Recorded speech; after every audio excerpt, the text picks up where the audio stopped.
Alors, super important, vous avez la palette caractères affichée. Je vous en parle très tôt dans le cours parce que c'est tellement important. Les espacements entre les caractères ne sont peut-être pas très bons. Vous pourriez avoir l'impression qu'il y a des espaces qui sont trop grands ou des espaces pas assez grands.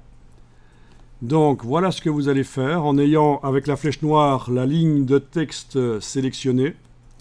Vous allez demander ici dans la palette caractères. Est-ce que la palette caractères chez vous apparaît entièrement comme ça? Oui, j'imagine. Il faut demander optique à la place de auto. Parce qu'actuellement, vous êtes en métrique. Il s'est automatiquement mis en réglage métrique et on va forcer le réglage optique. Regardez ce qui se passe sur vos caractères. Ils ont bougé. Donc, ce qui se passe, c'est que Illustrator a fait en sorte que les mots aient moins l'apparence de trous entre certaines de leurs lettres. C'est le travail du graphiste. Normalement, c'est le travail du graphiste de régler ça. Comment? Ben, je vous montre. Comment est-ce qu'on aurait pu faire ça? Si on ne connaissait pas ce réglage-là qui fait ça tout seul, comment est-ce qu'on aurait fait ça?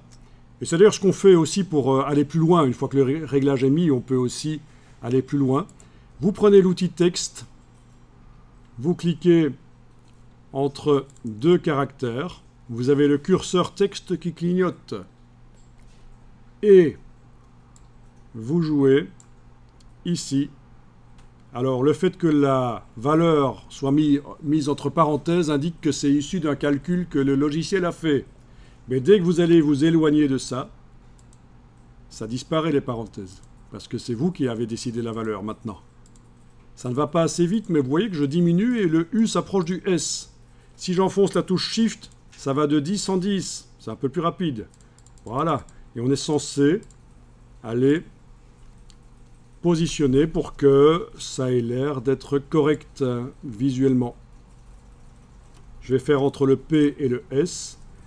Donc ce réglage, soit vous le faites complètement manuellement en étant resté en réglage auto, donc vous n'avez pas utilisé la fonction optique, ou alors vous appliquez la fonction optique et puis vous allez encore régler éventuellement